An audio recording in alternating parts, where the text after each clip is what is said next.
Welcome to Codifix, where you learn and enhance your programming experience. In this video, we have shared how TypeError str object is not iterable. The error message TypeError str object is not iterable occurs when you try to iterate over a string, as if it were a list or a tuple. But strings are not iterable in Python. Here's an example. When you run this, you will find this kind of error.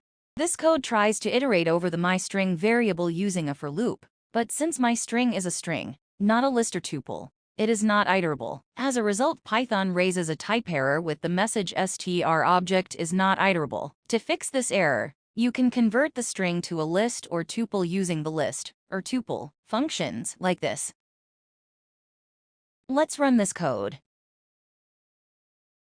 This code first converts the myString variable to a list using the list function, and then iterates over the resulting list. This will output each character in the string on a new line. Hopefully this video helps you to sort out the issue you are facing. If you still face problem or need further help, just write in comments. I will reply you as soon as possible. Before you go, if you like this video, you can subscribe for this channel for